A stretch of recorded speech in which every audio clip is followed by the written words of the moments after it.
Hello everyone. तो आज हम स्टार्ट करने वाले हैं chapter first number system 9th class का एक्सरसाइज 1.1 का पहला क्वेश्चन। ये CBSE प्लस NCERT वो दोनों के लिए है। और तो हम स्टार्ट करते हैं। तो इस क्वेश्चन को सॉल्व करने के लिए तो क्वेश्चन क्या बोल रहा है, a zero a rational number. क्या जीरो एक रेशनल नंबर है क्या?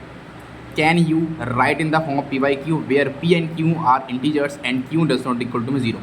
जब भी कोई क्वेश्चन मैं सॉल्व करता हूँ लैंग्वेज वाला, तो उसको समझने से पहले आपको पूरा मतलब जो इंग्लिश के वर्ड्स हैं वो आपको समझ में आना चाहिए। तो क्वेश्चन क्या बोल रहा है कि जीरो हमारा एक रेशनल नंबर है क्या? क्या आप इसको राइट इन द फॉर्म, क्या आप पी बाई की फॉर्म में इसको लिख सकते हैं क्या, जिसमें हमारा पी और क्यू क्या होना चाहिए, इंटीजर होना चाहिए, और क्यू क्या होना चाहिए, डज नॉट इक्वल टू में जीरो। तो इसको मैंने इससे पहले वाली वीडियो मैंने नंबर सिस्टम की थ्योरी अभी जस्ट रिसेंटली अपलोड करी है। आई होप आपने वो क्लास जो 20 मिनट की आपने देख ली होगी।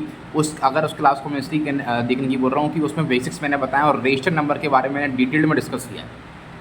ऐसा कोई नहीं बताएगा जिससे मैंने उसमें डिस्कस किया है। तो प्लीज़ उसको जरूर पूरा कवर करना और समझना उसके अंदर, ठीक है।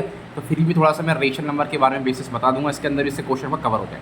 देखो इसमें वो क्या क्या पूछ रहा है जल्दी बता रहा हूँ कि रेशनल नंबर के बारे में पूछ रहा है आपसे वो, ठीक है। रेशनल नंबर के बारे में डिस्कस कर रहा है, फिर पी वाई की फॉर्म के बारे में कैसे बनाते हैं, फिर इंटीजर क्या है। तो दोनों के बारे में मैंने बताया उस वीडियो के अंदर, फिर भी थोड़ा सा मैं इस वीडियो के अंदर हल्का सा डिस्कस कर रहा हूँ। तो सबसे पहले आपको इस क्वेश्चन को सॉल्व करने के लिए करने से पहले आपको रेशनल नंबर के बारे में पता होना चाहिए।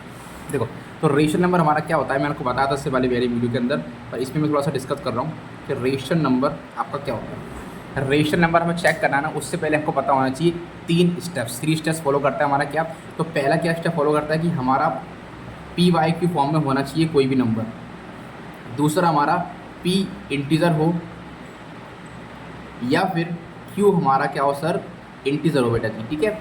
और थर्ड हमारा क्या होना चाहिए कि हमारा q does not equal to में जीरो होना चाहिए। 3 स्टेप अगर हमारा फॉलो करता है तो हमारा वो रेशनल नंबर है। मैंने आपको बताया था इससे पहले वाली वीडियो में भी। तो उसके एग्जाम्पल्स क्या हो सकते हैं भैया जी, बेटा जी 3, जैसे मैंने बोला ये 3 है कि ये रेशनल नंबर है क्या जी 3, जिसके नीचे कोई उसके नीचे क्या है सर 1 है। तो इसको हम किस फॉर्म में लिख सकते हैं सर, पी वाई की फॉर्म में लिख सकते हैं, ओके है ना। और ये पहली स्टेप फॉलो कर गया, पी वाई की फॉर्म में लिख सकते हैं इसको अपन आराम से। और पी क्या होना चाहिए, इंटीजर। तो हमारा 3 क्या है, इंटीजर है। क्यू मतलब क्यू 1 क्या इंटीजर है। और Q does not equal to में जीरो मतलब नीचे वाला जीरो नहीं होना चाहिए, तो वो हमारा क्या है, इंटीजर है। यही जैसे मैंने बोला -4 है, तो -4 के नीचे क्या है सर 1 लिख देंगे अपन।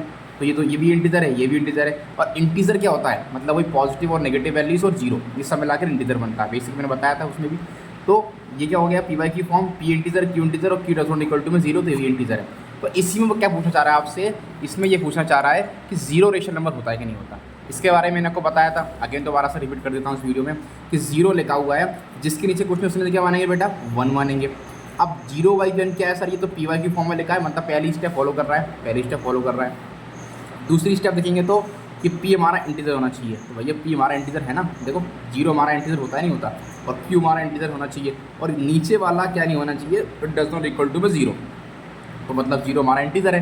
तो यही तो पूछना चाह रहा है। तो आपको सर मात्र जो क्वेश्चन पूछ रहा है आपको वो बताना है, बस कॉन्सेप्ट अगर आपको पता है तो आराम से आप सॉल्व कर लोगे। तो मैं इसमें हम क्या लिखेंगे वो समझते हैं। देखो इसका अपन को सॉल्यूशन क्या लिखना है वो देख लेते हैं, ठीक है। अब तो कुछ है नहीं, सिर्फ सॉल्यूशन लिखना है, वो मैं लिख ही दूंगा। मेन मकसद है आपको समझाना। अच्छा तो हम क्या लिखेंगे, पहले देखो सबसे पहले अपन लिखेंगे कोई क्वेश्चन को पहले गिवन डेट कि उसमें हमारे लिए क्या देगा। तो हम लिखेंगे गिवन डेट। ये वाली अप्रोच भी आपको सीखना है कि हम कि सॉल्यूशन में किस तरीके से लिखता हूँ, वो भी आपको सीखना है। सब एग्जाम के अंदर जिस तरीके से मैं लिख रहा हूँ उस तरीके से लिख कर आओगे ना, फुल में से फुल मार्क्स आपको मिलेंगे, ठीक है। अच्छा तो गिवन डेट मतलब क्या है, ये तो उसने क्वेश्चन पूछा था, क्या दिए रखा है मेरे को, फॉर्म पी वाई को दे रखी थी, when p q are integers and q does not equal to में जीरो। तो थोड़ा सा लिख दो, तो फॉर्म पी वाई क्यू, ठीक है। और यहाँ थोड़ा सा लगा दोगे, यहाँ लिख दोगे आप where p and q are integers, ठीक है। ये आपने लिख दिया, ओके। अब इसके बाद मैं नेक्स्ट लिखूँगा क्या कि यहाँ पर चाहो तो थोड़ा ब्लैक पेन का भी यूज़ आप कर सकते हैं, इससे बहुत अच्छा इंपैक्ट पड़ता है। इसे मैंने यहाँ पर लिख दिया q does not equal to में जीरो। तो जो मैंने ये लिखा है ना, ये तो सिर्फ उसमें दे रखा था। अब अपन को अपना सॉल्यूशन ही चल रहा है अपना, ये सॉल्यूशन ही चल रहा है। अब अपन क्या लिखेंगे, तो अपन क्या लिखेंगे यहाँ पर बेसिक कि हम ये जानते हो, आपको बताना क्या है कि जीरो एक रेशनल नंबर है कि नहीं। तो yes zero a rational number. तो आपको डायरेक्ट आपको स्टार्टिंग में क्या लिख देना है, yes zero is a rational number. ये मैंने उसका आंसर दे दिया। बट क्योंकि ये भी बताना है ना क्यों उसका मतलब बेसिकली ये क्यों मैंने लिखा, तो वही बताना है, उसके को एग्जाम्पल देना पड़ेंगे। तो अपन इसका अपन आगे फिर क्या लिखेंगे, देन करेंगे अपन कि ज़ीरो कैन बी एक्सप्रेस्ड, क्या zero can be expressed in the form of the fraction p upon q। क्या लिखा मैंने, zero can be express in the form of the fraction p by q where p is equal to में zero. इसका मतलब समझा है, क्योंकि ऊपर वाला तो जीरो हो सकता है ना, क्योंकि जीरो तो हमारे ऊपर वाला तो जीरो ऑलरेडी उसने पूछा था, अपने इसलिए लिखा कि where p is equal to में zero and q can be integer except zero, मतलब कि हम ज़ीरो नीचे एक्सेप्ट नहीं करते हैं। इस लाइन का मतलब ही क्या है कि q does not equal to में ज़ीरो। ठीक है, तो इस तरीके से आपको लिखना था। और फिर लास्ट में आप क्या लिख सकते हो, उसके थोड़े बहुत क्या एग्जाम्पल ले सकते हो, बट मैं आपको बता रहा हूँ प्रॉपर लैंग्वेज में कैसे लिखना है आपको। इसके बाद आपको लिखना है क्या, साथ थोड़ा ब्लैक पेन का भी यूज़ कर सकते हो ना, देखो। और फिर आप लास्ट में क्या लिख सकते हो, एंड करके, and it can be represented, कि हम इसको किस तरीके से रिप्रेजेंट करते हैं, एस 0/1, 0.2, 0.3 और 0/6। This is the answer. इस तरह से मेरा आंसर हो जाता। ठीक है, तो ये इतना लंबा लिखना है आपको, इतना लंबा है नहीं, सिर्फ आपको थ्योरी पता हो, बेसिक पता तो आराम से इसको लिख दोगे ना।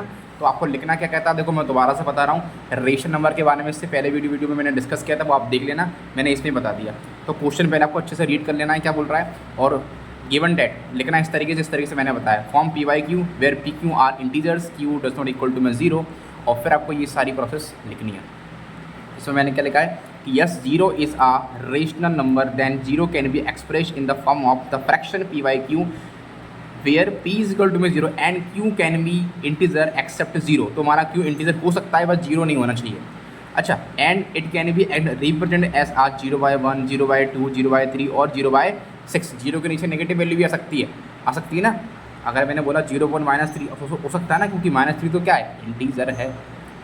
कॉन्सेप्ट पर फोकस करना, रट्टाफिकेशन नहीं करना है, क्योंकि मैं एक वो है ना क्वेश्चन का आंसर लिखवा रहा हूँ, बहुत सारे बच्चे बोल रहे थे, पर कॉन्सेप्ट अगर आपका अच्छा होगा तो कोई सा क्वेश्चन सॉल्व कर लोगे। तो प्लीज़ मैं वीडियो को एंड करता हूँ, इसका आप सॉल्यूशन अच्छे से लिख लेना और अब नोट डाउन करना इसी स्टेप बाई स्टेप, है ना। तो वीडियो एंड करता हूँ, thank you so much. Please इस वीडियो को शेयर करना, जिनको ये क्वेश्चन में दिक्कत है वो इस क्वेश्चन को कवर कर लें। अब नेक्स्ट जो क्वेश्चन आएगा, मैं टॉपिक डालूंगा, उसमें बहुत सारे क्वेश्चन डिस्कस करूँगा, स्टेट बोर्ड के भी और RS अग्रवाल के भी अलग से लाऊंगा। ठीक है, तो please share and like deep learning classes. Thank you so much.